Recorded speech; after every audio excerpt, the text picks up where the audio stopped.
आप जब भी YouTube या टिकटॉक तो खैर अब नहीं है, इंस्टा या कोई भी मीडिया प्लेटफॉर्म पर है, अपने फोन से हैं, इस बात को हमेशा ध्यान रखना है कि आप कितनी भी हिस्ट्री डिलीट कर रहे हैं उसमें से, उस प्लेटफॉर्म पर आपकी हिस्ट्री कभी डिलीट नहीं होती है।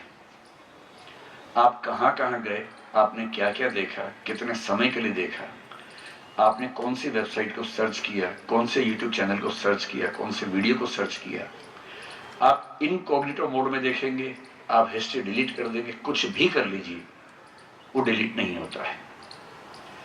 तकनीक के विशेषज्ञों के कंट्रोल में वो हमेशा है कि आपकी पूरी कुंडली खोल सकते हैं। इसी तरह से जब आप कुछ देख रहे हैं तो आपके ही फोन का फ्रंट कैमरा आपको देख रहा है, हर क्षण रिकॉर्ड हो रहा है कि आपने किस समय क्या देखा, कैसे देखा, आपके चेहरे के भाव क्या थे। जब जब आपको लगे कि मैं सबको धोखा दे सकता हूं, चकमा दे सकता हूं, पेरेंट्स को दे देंगे चकमा, लेकिन डार्क वेब को चकमा नहीं दे पाएंगे। और एक दिन क्या होगा, कोई हैकर सारे अकाउंट्स को निकाल के पब्लिक कर देगा और उसमें आपकी पूरी कुंडली सामने खुल जाएगी। अब मैं इसका एक खतरनाक उदाहरण आपको लेकर समझाता हूं, एकदम रियल एग्जांपल है। साल भर में कम से कम 1 लाख बच्चे इसका शिकार होते हैं भारत में। मैं विदेशों की बात नहीं कर रहा हूं, भारत की बात कर रहा हूं। लाखों बच्चे हर साल शिकार होते हैं। बहुत ध्यान रखिएगा इन बातों का। एक इंडस्ट्री है पूरी, क्योंकि साइबर टेक्नोलॉजी की दुनिया में बहुत दुष्ट किस्म के लोगों ने अपने उद्यम बना रखे हैं, अपनी कंपनियां बना रखी हैं, विदेशों से ऑपरेट करते हैं। वो क्या करते हैं, कोई छोटा बच्चा है, 10, 11, 12, 13, 14, 15 साल का बच्चा है, स्कूल में पढ़ता है, वो उसकी हिस्ट्री निकालते हैं कि वो क्या क्या देखता है यूट्यूब पे या बाकी सोशल मीडिया पे। और जैसे ही उनको समझ में आता है कि इस बच्चे को कुछ खास किस्म का इंटरेस्ट है, गलत चीजों का इंटरेस्ट है, वो ये भी निकाल लेते हैं कि ये बच्चा किस समय इंटरनेट पे आता है। आपके पेरेंट्स मान लीजिए सो गए हैं, आप रात को उठ के इंटरनेट देख रहे हैं, छुप के देख रहे हैं, पेरेंट्स से छुप जाएंगे और उन मक्कारों से, उन गिद्धों से, उन चीलों से नहीं छुप पाएंगे। वो गिद्ध बैठे हैं आपको परेशान करने के लिए, घेरने के लिए। उन्हें तुरंत पता लगता है कि ये बच्चा इस समय इंटरनेट पे है। अचानक क्या होगा, आपके फोन या आपके लैपटॉप या आपके डेस्कटॉप पे एक विंडो खुलेगी और उस विंडो में एक बहुत सुंदर सा व्यक्ति, पुरुष या महिला, मतलब कोई लड़की यूज कर रही है तो पुरुष होगा, लड़का यूज कर रहे तो महिला होगी, वो आपको कोई संकेत भेजेगी कि मैं तुमसे बात करना चाहती हूं। अब उसका संकेत ऐसा होगा कि बच्चे आमतौर पर रेजिस्ट नहीं कर पाएंगे और गलती से उसको क्लिक कर देंगे, खोल देंगे। अब वो बच्चा बड़ा खुश है कि एक कोई विदेशी महिला जो उसको बहुत सुंदर लगती है, वो सामने उससे बात कर रही है और बात भी वैसी कर रही है जैसी इस बच्चे का मन कर रहा था बात करने का। उसको ललचा रही है, प्यारी प्यारी बातें कर रही है। ये बच्चा तो बच्चा है, अभी तो उसका बुद्धि का विकास नहीं हुआ है। जिसको हम बुद्धि कहते हैं ना, हमारे दिमाग का अगला हिस्सा है, उसको बोलते हैं pre frontal cortex. Pre frontal cortex का पूरा विकास होने की उम्र है 25 साल की। 25 साल की उम्र तक बच्चे का जो बौद्धिक विकास है, मेंटल इंटेलेक्चुअल डेवलपमेंट हो रहा होता है। और 13 से 16, 17, 18 साल के बच्चे को भ्रमित करना, उसे अपने चंगुल में फंसाना सबसे आसान काम है, बहुत आसान काम है। गिद्धों के लिए, जो बड़ी उम्र के लोग हैं उनके लिए बहुत आसान काम है।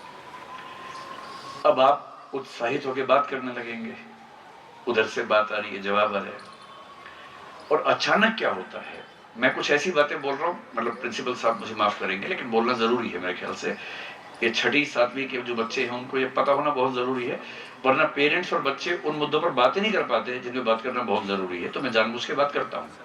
मैं तो समर्थक हूँ कि स्कूल के 9th क्लास के बाद के बच्चों को सेक्स एजुकेशन कायदे से अच्छे शिक्षकों की मदद से दी जानी चाहिए, ताकि बच्चे स्कूल में ही वो सीख ले कि क्या गलतियां नहीं करनी जीवन में, और ऐसी गलती ना कर बैठे कि जीवन उनके हाथ से निकल जाए। अब वो जो महिला है आपसे बात कर रही है, उसका तो काम है दिन भर में 5-6 बच्चों को फंसाना ही है उसको, तो वो प्यार से बात कर रही है। और और बात करते करते उसके कंप्यूटर में 2 विंडोज खुली हुई हैं, एक में आप दिख रहे हैं, एक में वो दिख रही है, और आप बात कर रहे हैं। अचानक क्या होगा, उसके शरीर से कपड़े हट जाएंगे, आप समझ नहीं पाएंगे क्या हुआ अचानक। और तब तक 3-4-5 सेकंड का वीडियो रिकॉर्ड हो गया जिसमें वो निर्वस्त्र है और आप उससे बात कर रहे हैं। बस इतना ही चाहिए उसको।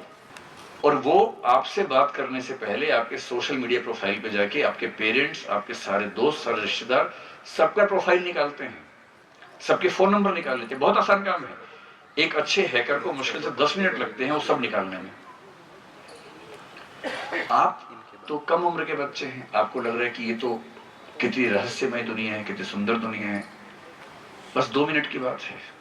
उसके बाद आपके पास एक मैसेज आता है, और मैसेज ये आता है कि अगर 1 घंटे के अंदर इस बैंक अकाउंट में $100 जमा नहीं किए, ये $200 जमा नहीं किए, तो ये वीडियो तुम्हारे पेरेंट्स, तुम्हारे भाई बहन, सब रिश्तेदार, सब दोस्तों के अकाउंट में चला जाएगा। और उसके बाद मैं YouTube पे या Facebook पे शेयर करूंगा, तुम्हारे सारे दोस्तों को टैग करके, तुम्हारे पेरेंट्स को टैग करके। और ये बच्चा जो बहुत उत्साहित था, अचानक इसको पता लगता है कि फंस गया है। $200, जिसका मोटा मोटा मतलब है 18,000 रुपए। अरे बच्चा परेशान है, मैं क्या करूं। मैं ऐसे कम से कम 10 रियल इंसिडेंट जानता हूं जिन बच्चों के साथ ये हुआ, उनके पेरेंट्स ने मुझे आके बताया कि ये हुआ। और जब मैंने रिसर्च की, 1 साल में लाखों बच्चों के साथ ये हो रहा है भारत में इस समय। अब वो बच्चा क्या कर रहा है, उसको लग रहा है जान बचाऊं, किसी तरह से दोस्तों को फोन करता है, भैया मैं फंस गया हूं, $200 का जुगाड़ करना है। सब दोस्त मिलके थोड़े पैसे देते हैं, $200 हुए, भेजे, उस रुपया बच गया। जैसे $200 जाते हैं, 1 घंटे बाद मैसेज आता है, अब 1 हफ्ते का समय है, $500। अब बच्चा क्या करेगा। अब एक ही रास्ता कि पेरेंट्स को बता दे, पेरेंट्स ही बचा पाएंगे।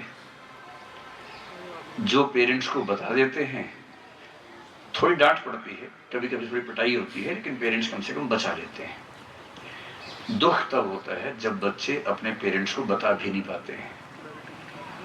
और हर साल कुछ ऐसे बच्चे हैं जो ऐसी स्थिति में फंसकर अपना जीवन समाप्त कर लेते हैं। लौटने का रास्ता नहीं होता है। इसलिए अपने छोटे भाई बहनों को, विशेष रूप से छोटे भाइयों को एक सलाह देना चाहता हूं, कभी भी इंटरनेट पर किसी भी अनजान व्यक्ति से, चाहे वो कितना भी आकर्षक हो, उससे बात नहीं करनी है।